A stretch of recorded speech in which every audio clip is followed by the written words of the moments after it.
नमस्कार. मी मनोज कदम. आज आपण स्पर्धा परीक्षांबद्दल थोडीशी माहिती समजून घेऊया. स्पर्धा परीक्षा नक्की काय असतात? कोणत्या पदासाठी असतात? कोणत्या क्षेत्रासाठी असतात? आणि ते कोण कंडक्ट करतात किंवा कोण भरती आयोजित करतात ते समजून घेऊया.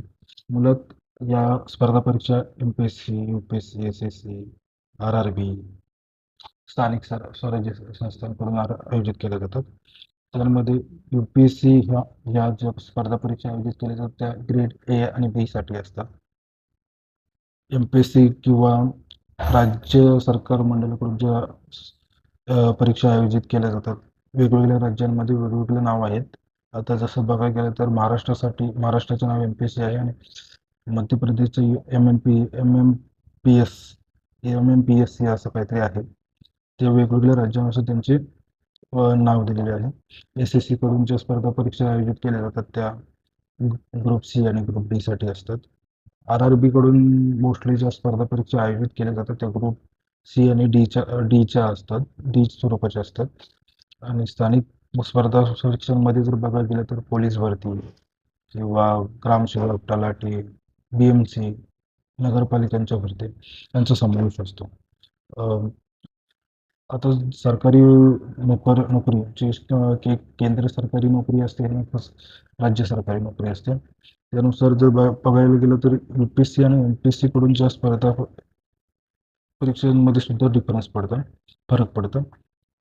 यू-पी-एस-सी, एस-एस-सी आणि आर-आर-बी ह्या ज्या स्पर्धा परीक्षा संस्था ज्या स्पर्धा परीक्षा आयोजित करतात त्या केंद्र सरकारच्या स्पर्धा परीक्षा असतात. तर एम-पी-एस-सी आणि इतर ज्या स्पर्धा परीक्षा असतात स्थानिक पातळीवरच्या त्या राज्य सरकारच्या असतात. राज्य सरकारच्या स्पर्धा परीक्षा असतात.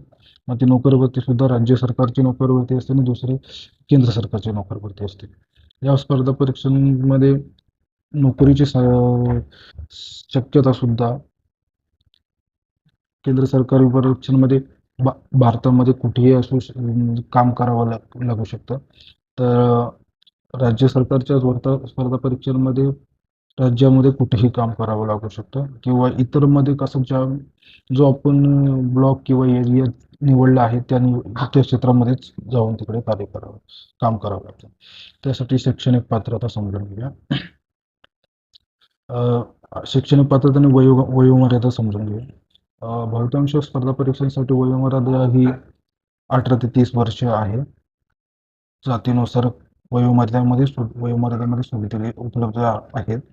जेव्हा नोटीस येते तेव्हा ती त्या नोटीसमध्ये इन्क्लुडिंग असतं. तेव्हा समजून घ्यायचं किती वर्षाची सूट दिलेली आहे किंवा काही वेळेला 18 ते 30 असं सुद्धा असतं, तर काही वेळेला 18 ते 30 सुद्धा असू शकतं. आता 10वी ते पदवीमध्ये ज्या भरती केल्या होतात त्यामध्ये एस-एस-सी मध्ये असतात. एस-एस-सी, आर-आर-बी किंवा इतर मध्ये बी-एम-सीचे असतात. आता सर्वसाधारण बघायला गेलं तर ग्रुप डी लेवलचे जे कर्मचारी असतात ते 10वी किंवा 12वी नुसार निवडले जातात.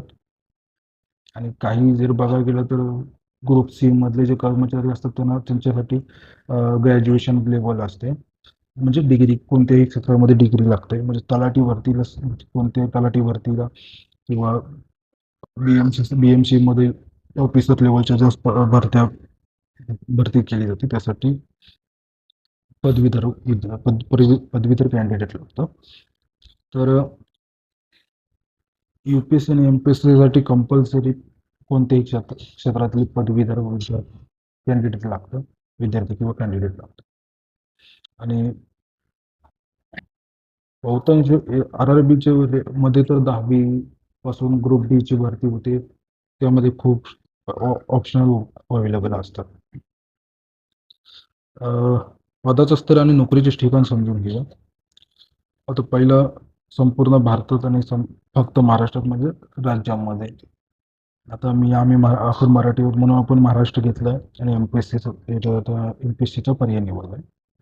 आता यूपीएससी मधून जे भरती होते ती ग्रेड ए ची असते आणि ती त्याची जी नोकरीचे ठिकाण असते ते संपूर्ण भारतामध्ये कुठेही नोकरीसाठी पाठवू शकतात. म्हणजे साधारण पाहायला गेलं तर महाराष्ट्रातलं आय ए एस अधिकारी झाला तर त्याला कर्नाटकमध्ये सुद्धा पाठवतील किंवा आसाममध्ये सुद्धा पाठवतील किंवा तिरुअनंतपुरम अशा कुठल्याही ठिकाणी म्हणजे महाराष्ट्राच्या बाहेर कुठेही पाठवू शकतात. तर महाराष्ट्रातून एमपीएससी मार्फत किंवा एमपीएससी मार्फत जर कोण निवड झाली तर त्याला महाराष्ट्रामध्ये कोणत्याही ठिकाणी कामासाठी पाठवतील. म्हणजे साधारण बघायला गेलं तर रत्नागिरीतला माणूस जर नागपूरला सुद्धा पाठवतील किंवा नागपूरची माणसं सुद्धा सिंधुदुर्ग, कोल्हापूर अशा ठिकाणी पाठवतील. तसेच एस-एस-सी आणि आर-आर-बीचे बघायला गेलं तर ही संपूर्ण ही सुद्धा संपूर्ण भारताची नोकर भरती आहे, भारतासाठीची नोकर भरती आहे आणि ती कुठेही कामाचे ठिकाण असू लागू शकतं. पण त्याच्यामध्ये थोडंसं फरक असं की आर-आर-बी मध्ये जो आपण ब्लॉक निवडलेला असतो म्हणजे जे रेल्वे झोन निवडलेला असेल तो त्या रेल्वे झोनमध्ये आपल्याला कामाची संधी उपलब्ध होते. पण तो रेल्वे झोन कुठून किती लांब आहे त्याच्यावरती अवलंबून असणार आहे की तुम्ही कुठे काम करू शकता, काय कसं ते ऑफिसर लेवलवरून ठरवले जातात तुमचे काम कुठे करायचं. पण बघायला गेलं तर ती संपूर्ण भारतात कुठेही कामासाठी हे करू शकतात. तर दुसरी गोष्ट होतं उरलेले इतरमध्ये बघायला गेले तर तलाठी, ग्रामसेवक किंवा नगरपालिकांच्या ज्या भरती असतात. जर आपण एखाद्या जिल्ह्यासाठी किंवा एखाद्या नगरपालिकेसाठी जर आपण फॉर्म भरला असेल, तर आपण त्याच एरियामध्ये, त्याच नगरपालिकांमध्ये कामासाठी आपल्याला जावं लागतं आणि निवड झाल्यानंतर. आता परीक्षांचे टप्पे आणि दृष्टिकोन समजून घेऊ थोडक्यामध्ये. यूपीएससी आणि एमपीएससी मध्ये पूर्व परीक्षा, मुख्य परीक्षा, मुलाखत असे परीक्षांचे टप्पे असतात. पूर्व परीक्षा ही एमसीक्यूची असते म्हणजे बहुपर्यायी असते. तर मुख्य परीक्षा ही डिस्क्रिप्टिव्ह असतात. आता एमपीसीची सुद्धा मुख्य परीक्षा ही डिस्क्रिप्टिव्ह स्वरूपाची झाली आहे.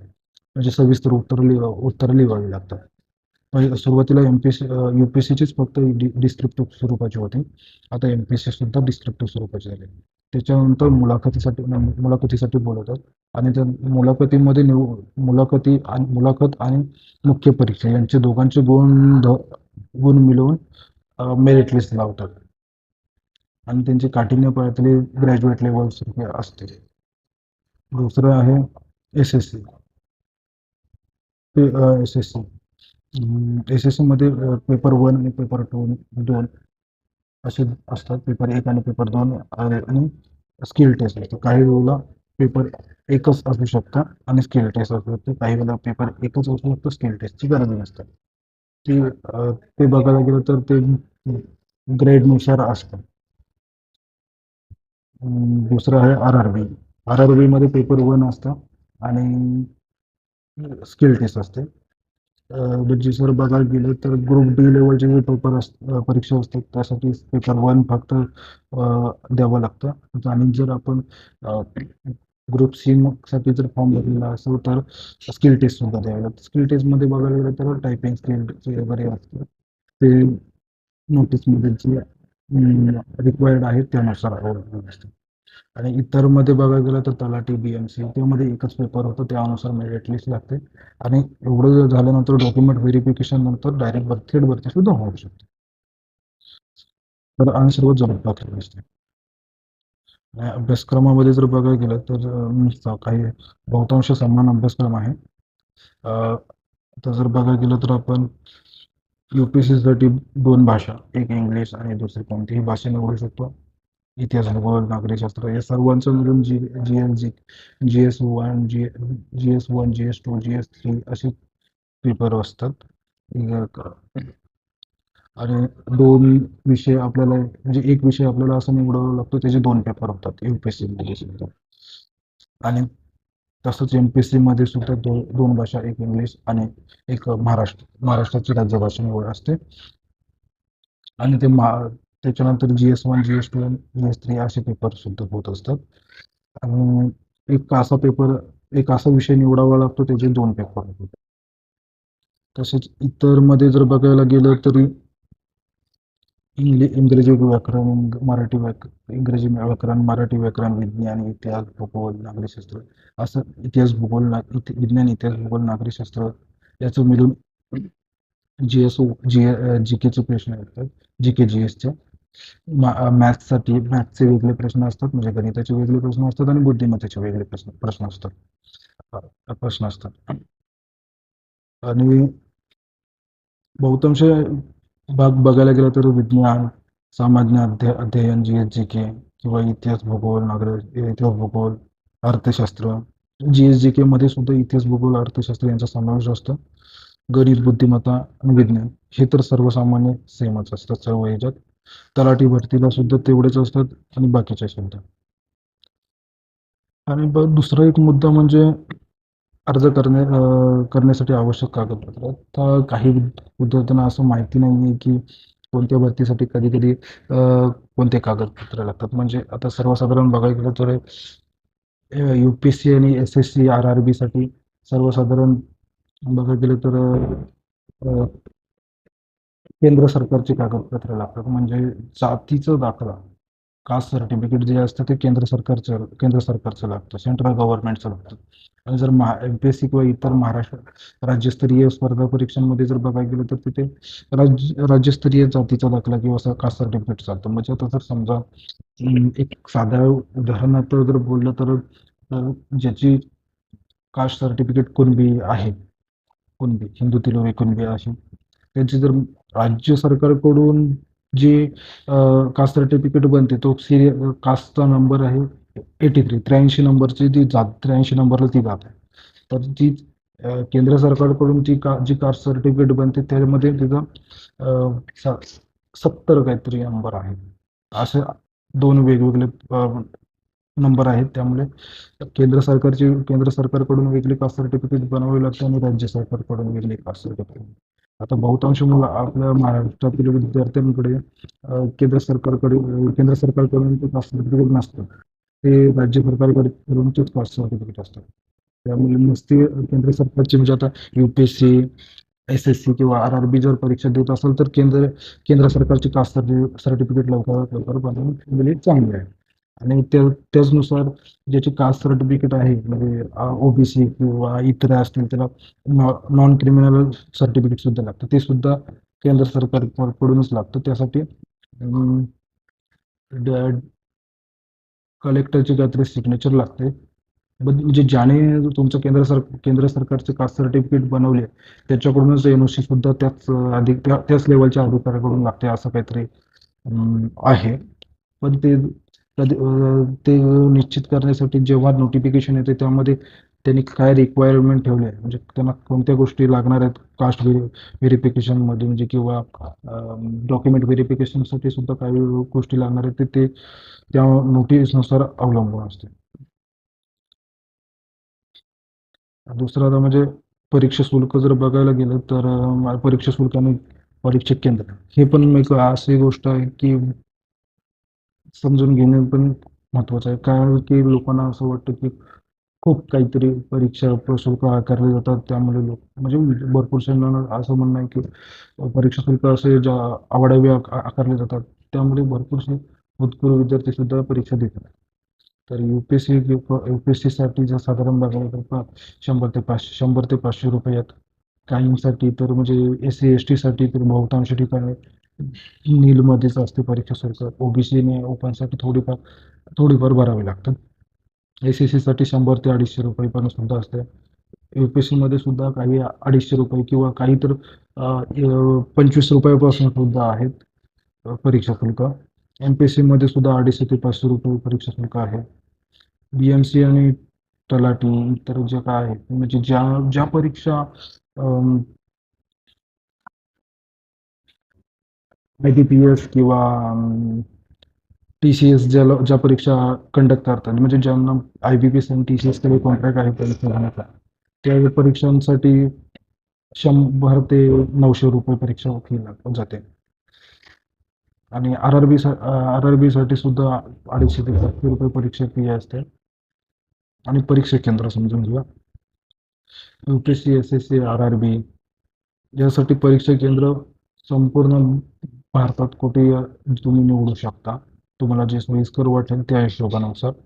आणि एम-पी-एस-सी किंवा राज्यस्तरीय स्पर्धा परीक्षांसाठी जर बघायला गेलं तर संपूर्ण राज्यामध्ये कुठेही तुम्हाला शक्य जागे होईल तिकडे, म्हणजे तुम्हाला जिकडे जाऊन परीक्षा देणं शक्य होईल असं परीक्षा केंद्र निवडावं. सर्वसाधारण म्हणजे काही वेळा, म्हणजे रेग्युलरच नाही, काही वेळा की असं होतं की आपण एखादं परीक्षा केंद्र निवडतो. जर समजा आता मी परीक्षा केंद्र मुंबईचं निवडलं, तर काही वेळा तो परीक्षा परीक्षा केंद्र कोल्हापूर सुद्धा लागू शकेल. पण जाण्याची तयारी असली पाहिजे. पण जवळपासच केंद्र म्हणजे आता मुंबईच्या जवळपास कोल्हापूरच लागू शकतं, असं सांगायचं मुद्दा आहे. अं, म्हणजे ध्येय आणि कागदपत्रे तर समजून घेतोय आपण. आता समजून घेऊया. तर जर एखादा विद्यार्थी 10वी पास आहे आणि त्याने कोणत्या नोकरीसाठी तो पात्र होऊ शकतो, ते नोटीस जेव्हा येतात ते कामाच्या, पण बहुतांश डी ग्रेडच्या ज्या भरती आहेत ते 10वीच्या विद्यार्थी करू शकतात, 10वी-12वीचे विद्यार्थी देऊ शकतात. त्यानुसार ग्रॅज्युएशन हे सी, बी आणि ए लेवलच्या ज्या भरती आहेत, ते त्यासाठी ग्रॅज्युएशन कंपल्सरी लागतं. ज्याचं ग्रॅज्युएशन नसेल आणि ज्याला अम, अम, मोठ्या पोस्टसाठी भरती द्यायची असेल, त्याने पहिले ग्रॅज्युएशन करणं गरजेचं आहे. जातीचं आणि सर्वसाधारण जातीचे दाखले, म्हणजे कास्टनुसार किंवा आपल्याला जे दाखले लागणार आहेत, ते दाखले आपलं कागदपत्र लागणार आहेत, ते आपल्याला समजून घेणं गरजेचं आहे. ते समजून घेणं गरजेचं आहे. ते कोणते कोणते लागतात, काय लागतात. म्हणजे एखादा जर ओपनमधून जर फॉर्म भरत असेल तर त्याला कास्ट सर्टिफिकेटची गरज नाही किंवा बहुतांश दाखल्यांची गरज नसते. पण जर एखादा कास्टचा कास्ट कास्टच्या नुसार आपला, समजा एखाद्याला ओबीसी मध्ये खूप जागा आहेत म्हणून तो कास्टनुसार ओबीसी मधून फॉर्म भरत आहे, तर त्याला ओबीसीचं कास्ट सर्टिफिकेट गरजेचं आहे. ओबीसी मधून भरलं तर त्याला नॉन क्रिमिनल्सचं सुद्धा गरजेचं आहे. नोटिफिकेशनमध्ये मेन म्हणजे नोटिफिकेशन एकदा तुम्ही समजून घेतलं की तुम्हाला समजेल की काय करायचंय, कोणत्या पोस्टसाठी अप्लाय करायचं किंवा त्यासाठी कोणती नोटिफिकेशन येते, ते आपल्याला कंटिन्यू त्याचं म्हणजे माहिती घेत राहावं लागेल. म्हणजे त्यासाठी परीक्षा शुल्क किंवा कोणते सर्टिफिकेट लागतात ते समजून घेणं गरजेचं आहे. आणि मुळात नोटिफिकेशन आले आणि ते येते आणि त्याच्यानंतर फॉर्म कधीपासून भरायचे आहेत आणि केव्हा लास्ट डेट आहे, त्यानुसार सुद्धा ते माहिती समजून घेणं गरजेचं आहे.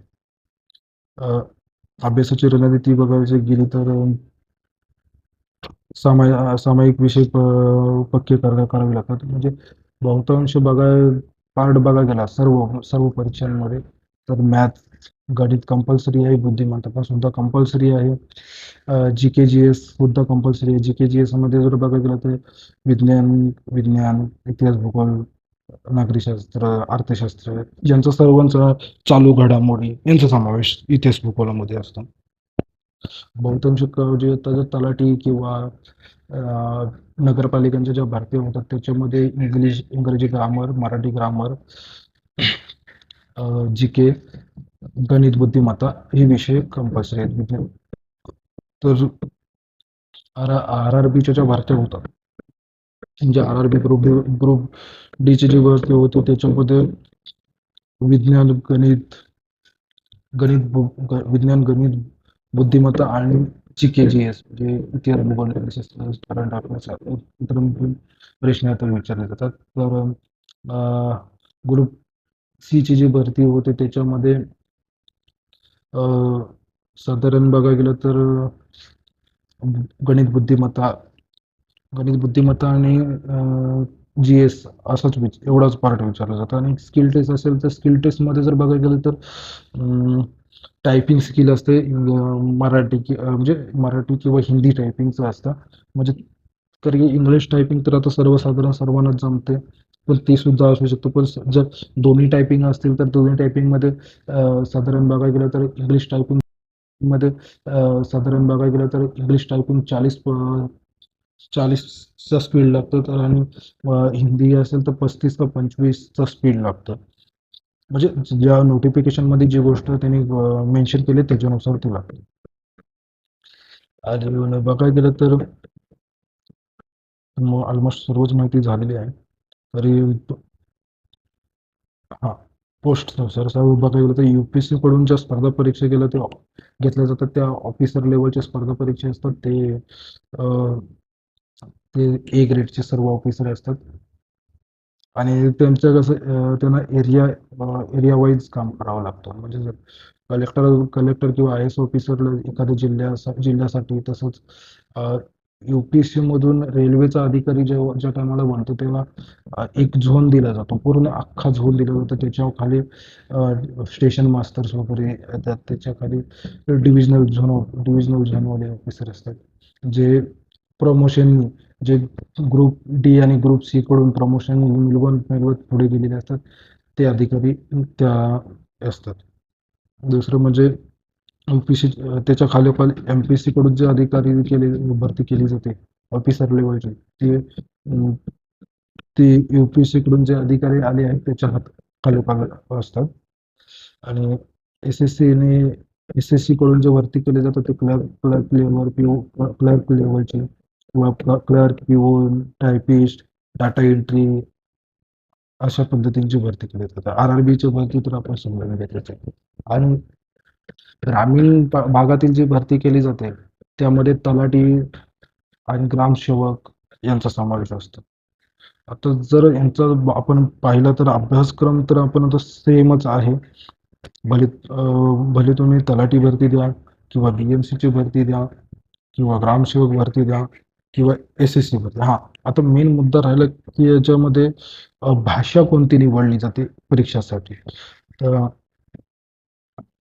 समजून घेऊया याच्यामध्ये भाषा कोणती निवडली. UPSC कडून प्रिलिम्स, मेन्स आणि कुठे गेला, हां, आता हे परीक्षांचे टप्पे आहेत. विषय तरी आहेत खाली. विषयाचं जर कोणा स्क्रीनशॉट काढायचं असेल स्क्रीनशॉट काढून घ्या. हे टप्पे समजून घ्या. भाषा कोणती निवडली जाते. UPSC कडून ज्या परीक्षा होतात त्या परीक्षा कशी, पूर्व परीक्षा, मुख्य परीक्षा आणि मुलाखत. त्यामध्ये पूर्व परीक्षा ही MCQ पेपर्स असतात, म्हणजे बहुपर्यायी प्रश्न. त्याच्यामध्ये जर भाषा ही हिंदीच असते. इंग्लिश किंवा हिंदी अशा 2 भाषांमध्ये क्वेश्चन लिहिलेले असतात. तुम्हाला जी सोपी वाटेल त्यामध्ये तुम्ही उत्तर काही करू शकता. दुसरी म्हणजे मुख्य परीक्षा. ही मुख्य परीक्षेला आपल्याला भाषा निवडायचं ऑप्शन दिलेला असतो. म्हणजे आपण तमिळ, मराठी, तुम्हाला जर संस्कृत येत असेल तर संस्कृत, जी सुद्धा तुम्हाला भाषा बोलता, वाचता, लिहिता येते, तुम्हाला वाटते की सोपी आहे, त्या भाषेमधून तुम्ही पेपर लिहू शकता. फरक एवढाच आहे की क्वेश्चन जे येणार, जे प्रश्न विचारले जाणार ते प्रश्न हे इंग्लिश आणि हिंदीमधूनच विचारले जाणार. तुमचे उत्तर, तुम्ही जी फॉर्म भरताना जी भाषा निवडली असेल त्या भाषेमध्ये उत्तर लिहू शकता. मुलाखतीसाठी सुद्धा तुम्ही जी भाषा निवडली आहे त्या भाषेमध्ये मुलाखत देऊ शकता. पण बहुतांश UPSCची जी परीक्षा देताना बहुतांश लोक हिंदीच भाषा निवडतात, कारण की समोरचा माणूस, समोर मुलाखत घेणारा माणूस किंवा पेपर चेक करणारा माणूस कोणती भाषा बोलू शकेल, समजू शकेल त्याच्यासाठी असते. आणि टप्पे जर कठीण असतात. तसंच SSC कडून जे परीक्षा घेतली जातात, जे 2 पेपर घेतले, कधी-कधी एकच पेपर होतो, एक पेपर, आणि कधी-कधी स्किल टेस्ट होते. काही वेळेला स्किल टेस्ट होत नाही, फक्त एक पेपर होतो. एक पेपरवरती मेरिट टेस्ट लागते. काही वेळेला 2 पेपर होतात. 2 पेपर नंतर स्किल टेस्ट सुद्धा होते. त्याच्यानंतर मेरिट लागते. पण जे 2 पेपर होतात त्यांची भाषा जर बघितली, 2 पेपर सुद्धा हे MCQ पेपर असतात, बहुपर्यायी प्रश्नपत्रिका असतात. बहुपर्यायी उत्तरे असतात त्याला. त्याच्यामध्ये भाषा ही इंग्लिश आणि हिंदी असते. तसेच RRB मध्ये जर बघायला गेलं तर RRB मध्ये मग आता बहुतांश भाषांचा पर्याय उपलब्ध करून दिला आहे. म्हणजे RRB रेल्वेच्या ज्या भरती होतात त्याच्यामध्ये तुम्ही मराठीमधून सुद्धा हे परीक्षा देऊ शकता. मराठीमध्ये मराठी सुद्धा अवेलेबल आहे.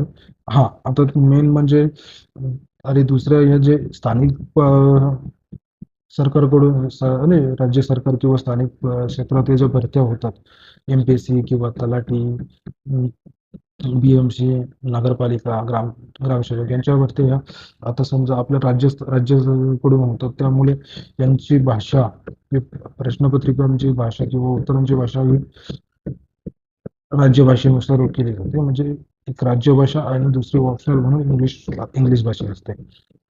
आता हायलाइट काहीतरी एक मुद्दा विसरलो. अं, दुसरं म्हणजे आर-आर-बीचं एक आहे की त्याच्यामध्ये मराठी आपण जे पाहिजे ती भाषा निवडू शकतो.